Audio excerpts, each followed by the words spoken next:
Hello and welcome. My name is Tim Shank. And I'm Brian McAvoy. This is episode 14 of Two Cyborgs and a Microphone, brought to you by Twin Cities Plus, creating an intelligent, capable, and resilient community. Today we're talking about RFID access. This includes NFC, a common RFID protocol. Most of my experience has been DIY, but today we're going to hand it over to stuff the consumer can do without touching a soldering iron or a single line of code. You've gotten media coverage and even a scathing YouTube response to your NFC implant, which opens your front door, Tim, right?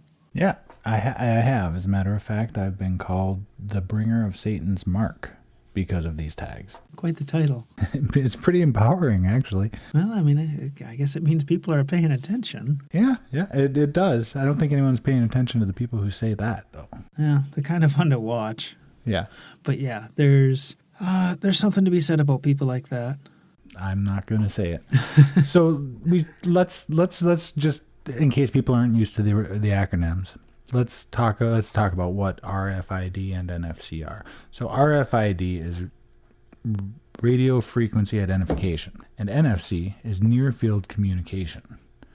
So there's a difference between them. Brian, do you want to talk about that? Yeah, we've talked about this in another episode, but to rehash it, the RFID devices we're talking about are going to, simply put, involve a base station which sends out energy and waits for a digital response from usually a tag. These are usually, well, in this case, they're always going to be passive tags. They're just going to be something that waits for that energy to arrive and uses that energy to send out a serial number. In the case of NFC, data can be stored in there as well as the serial number. So I use this every day at work because I work in a large corporate building, and we have a badge, has our picture on it, but it really has an NFC or an RFID tag in there. And we just scan it over, we just run it over a scanner and it opens the doors for us. It keeps the building secure, but still allows each of us to have our own individual key that can be revoked at any time, God forbid. My company uses the same thing, probably by the same brand. And those are commercial grade. They use a different protocol than the stuff you can buy on Amazon. Well, I guess you can buy those on Amazon, but those aren't consumer grade. Those are going to be like commercial grade. Now, what about your NFC tag? That one you use not at work, right? Right. I have two NFC tags actually, and they both unlock the same things for me. But I have a door lock that I use. It's a regular deadbolt lock, and you can program a pin into it and things like that. But I scan my implant over the door, and it receives that and unlocks for me automatically. So that's one use. Very cool. A little jealous. Now, these door locks aren't restricted to the NFC tags that you have in your hand and I have in my hand. They can be any NFC tag. They can be the kind you have in your credit card. They can look identical to the one that you and I use at work for our name badges. Yeah, they can. And actually, it came with little keychain-sized NFC tags, and I've used it for other things. I know there's NFC rings out there, too. So any of those NFC products can be used to unlock my door if I allow it. The way it works is I do the programming in it to say, accept the next signal that you receive. So I set the door, and then it sits there and listens, and I scan the tag. It can be a phone. It could be these keychain. It can be an implant, or it could be any NFC device. And then from that point on, anytime that device or that NFC tag is scanned, the door will automatically unlock. How easy is it? Could you explain the process of how you program a new tag? Good point. It's not like computer programming. When I say programming, it's basically you give it the code that says wait for the next tag and then accept it. So it's part of the built-in programming to the lock. In that you just scan a master tag, right? I don't do that. This one, not for this one. This one, you have to put in the master key code and then a couple extra digits on the keypad, and then it will. Okay, well, easier than programming a VCR. Not that anyone programs VCRs anymore.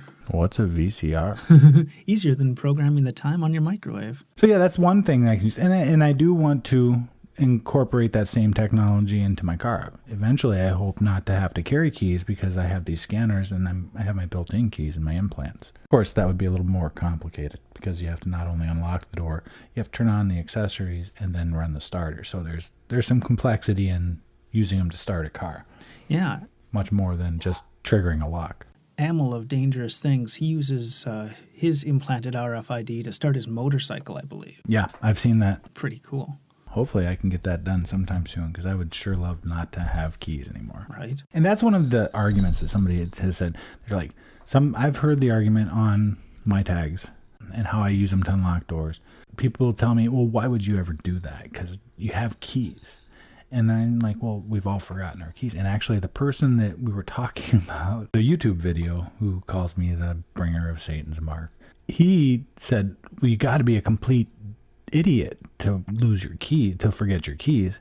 And I'm thinking, how many people did you just insult when you said that? Because we all forget our keys. I mean, it happens to, I can't imagine there's somebody that hasn't happened to. I forget once a month. And, to get into my house right now, because I don't have an NFC deadbolt, is I have to hide a key somewhere in my yard. Please don't come to my house.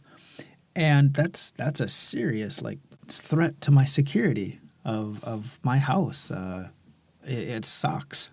Yeah, it truly is. But what else are you going to do besides leave it with a neighbor or something? But then there's a different type of security risk. Well, yeah, I just don't want to have to pester my neighbor. I want to be self-sufficient. I want to save the time of, I forgot my key, and instead of having to go find someone, just scan my hand. So that's the basics of it, I think. Mm-hmm. I think everybody can understand it. There's other things you can unlock, though. So computers, you can buy a scanner for your computer. Yep.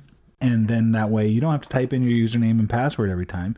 You walk up to the computer, you scan your hand, and it opens up for you. Yeah. Whereas somebody else who might be coming trying to hack you and maybe generate a password or however, they will be unable to. Right. My work computer, I have an RFID reader, and it basically acts as a keyboard. In fact, that's exactly what it does. When I scan my tag, it just punches that number in as though it were a keypad. So what I do is I enter a few digits into the keyboard as the first part of my password, and then I scan my hand, and it adds those digits, hits return for me. So I've got, in a way, kind of fake two-step authentication. Yeah, that makes perfect sense. And then let me ask you, Brian, do you know how many digits in an RFID? Oh, I don't know off the top of my head. It's 14 or 16. Well, that's pretty secure. They're just numbers, 0 through 9. But, somebody's trying to get into your computer. They don't know that. If they're running just a brute force attack to guess your password, they're going to use all the characters. Plus, I've got those few. Even if somebody saw me scanning my hand, they wouldn't know what I had typed on the keyboard beforehand. Or if they were shoulder surfing and looked over my shoulder and saw what I typed and then scanned my hand, they still wouldn't have those numbers. That sounds secure to me. Yeah, and this device was $20 on Amazon. Nice. Now there's other uses for these, and one that I've thought was really awesome. I've wanted it from the beginning because I do have firearms. There is now people who have developed firearms that only work when they're in the hands of the person who owns them. Mm-hmm.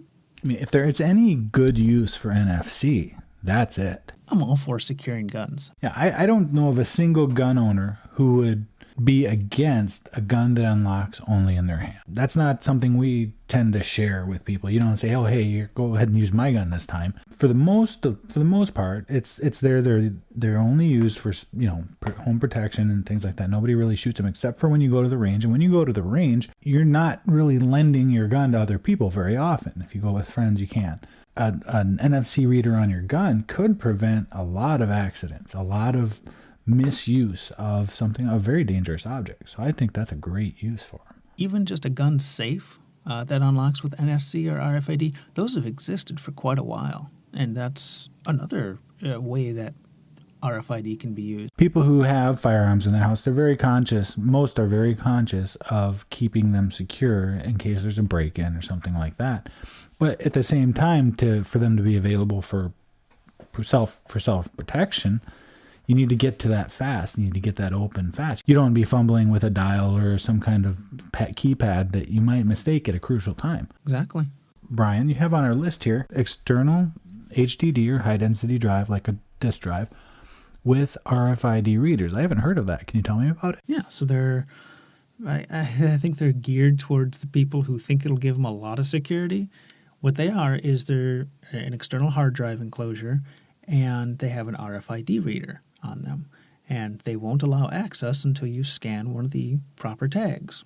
it's an extra level of security, but it's not going to like keep the NSA out. Oh, nothing keeps the NSA out. That's an interesting concept though, because then, I mean, we're all, you know, if you're doing things right on a computer, which I'm not, you're backing up your whole shebang all the time to an external drive. That would be a point of security there where that's a risk. There's a point there where somebody could come and get everything that was on your computer yesterday. Mm-hmm. That's a great idea. Yeah, I think they're cool, and they're not terribly expensive. I think the enclosure itself is $20 or $30 on Newegg last time I checked. And did you play with it at all? Do you know exactly what the RFID unlocks? I mean, does it stop the disk from spinning, or does it stop the communication from flowing to and from the disk? What exactly does that do? Do you know? I'm not exactly sure what it does. I think if I were to judge that on security level, it would keep a roommate out, or it'd keep your mom out of your computer. That's about it. Yeah. All right. Well, it's still an interesting idea. Mm-hmm. And so there's all kinds of things. I mean, really anything you can lock, especially if you're into the DIY, you can use NFC to remove the need for a key or a password in almost anything, right? Mm-hmm. And another advantage of using NFC or RFID is they can be waterproof. They don't have any moving parts. Pretty cool. You know, unlike a traditional key lock. You know, those have moving parts, and they're a point of ingress for water and dust and stuff like that. So I think we've covered all the basics and what you can do with NFC. So what would a person need to do to get started? And let's talk about implants. And how would somebody get an NFC implant and use it? Well, I've actually got a good anecdote that'll kind of segue between the consumer level and the implant level. One of the implants I was looking at was an NFC implant. And before I decided, like, do I really want this? I ordered one of the better NFC rings, figuring, okay, I'm going to get this and use it on my phone as though it were an implant. I'm going to lock up my phone so it requires a scan every time I turn it on. And I ordered the ring, it came, and I wore it on my left thumb, close to where my current NFC implant is. As I wore that for about a month, I decided, yes, I like the feeling of security I get with this. I like the quickness of how quickly my phone unlocks. And at that point, I decided, okay, I'm going to spend $100 and get this implant. And when I got that implant, I had no reservations about, oh, am I going to regret this? Is this going to hurt more than it's worth? I got it, and I was happy from the instant I got it. So these implants, they're available online. You can just go and type in buy NFC implant, and I'm sure you'll come up with a number of different options. A couple of them are very popular, but I think they're all pretty equivalent. They're all an NFC tag with a very small coil encased in a borosilicate glass tube. They're really about 20 millimeters. Well, I think that's high, isn't it, Brian? Are they 12 by 2 most of the time? Yeah, 12 by 2 is what I've seen. So just about twice the size of a grain of rice. A lot of times when you buy these online, they will be delivered or packaged in a syringe-like device for easy installation. And they're roughly, you can get the NFC for $50 to $100, depending on where you go. And RFID maybe a little bit cheaper. The difference between the two, if you're going to look to go shopping for these implants, is that RFID it contains specific data, just an ID for that tag. Some of those RFID tag IDs can be rewritten over and over, so you can change the key, basically. Mm-hmm. Yeah, I've got one of the rewritable RFID tags in my left hand, and I use that to get into my local hack space. They've got a door scanner, and they gave me a tag when I got my membership, and I just copied that onto my wrist. I didn't have to ask them to please please add me to your database. I just copied it over. Now, the NFC stuff, those are going to be usable by your phone. Your most phones now, almost all smartphones now, are coming with NFC readers. And those are just as available as RFID, right? Mm-hmm. You just go and usually sold by the same vendors even. Yeah. Hopefully, if anybody who's listening wants to get an implant, they have enough information here to at least get started in finding the right choice for them. But I always want to say that the implant isn't necessary. So the rings and the key cards and the other forms of NFC, they all work for the same purposes. They're just not implanted. They're not so intimate. You can forget those just like you can forget your keys. Now, as far as the locks, do you know? And you can. I know the one I bought. It's a name brand. It was pretty expensive, to tell the truth. But there's, I think, more than one NFC lock out there as well. Yeah, I saw a few at CES 2016. So those are available right online. I know that I bought my lock through a link at the same vendor that I bought my tag from. A lot of times they'll go hand in hand. What would a person look for if they were looking to lock their computer, Brian? Yeah, if you go on Amazon and look for RFID readers, you'll find some that they look like a thumb drive or a Bluetooth adapter. They're about as long as your thumb. Mine happened to be white and it said RFID on the side. So most of the ones that operate like a keyboard, like the one I mentioned, look like that. I've seen ones that are basically a flat square surface that has a USB cable coming off of it too, right? Yeah, I'm glad you mentioned those because those don't act like a keyboard. Those require a program to interface with. Often these programs and readers will also have the software in there so that you can write to your tag if you have a rewritable tag. So if you want to use it for a password, get the kind that acts like a keyboard. If you want to get one that will reprogram your tag, get the other kind. So in my case, I needed both. Gotcha. And the phones you can find apps on the Play Store for these. Mm-hmm. My phone came with NFC capabilities built in, but I had to get an external reader for my RFID. I don't really use it on my phone, but it's kind of neat to show off as a party gag. Sure. And that's another one of those. It just plugs into my phone with micro USB and it acts like a keyboard. That's all it does. Okay, as far as the rest of the stuff, well, there's the safes and other things like that. If you go online and look for NFC secured device or NFC secured safe or NFC secured door lock, you're going to find plenty of options to use these tags. Or replace NFC with RFID and you'll get more options. Oh, right. Good point. Yeah. Anything you want to lock up, I think they even sell padlocks. NFC padlocks. Nice. That'd be great for the gym, man, because, nobody wants to go into the gym carrying keys. True. That's a real good point. There you have it. Of course, you need the implant for that, you guys. Right. Or you could get by with a ring or a wristband. So I think that's everything our listeners would need to get started with this. And I hope that they take the opportunity to go ahead and experiment with this. You don't need to get the implants, but you can still do this. It's a great way to get your foot in the door. Literally. I love it. Thank you for listening.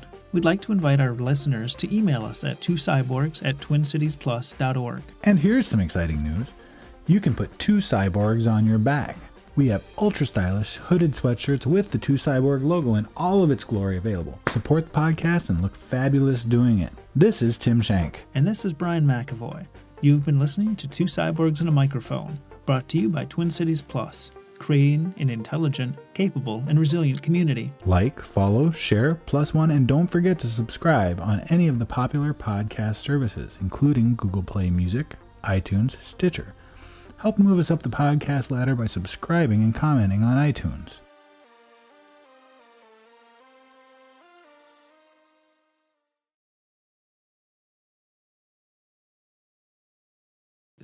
Stuff that, oh wow. Maybe you should go back to coffee.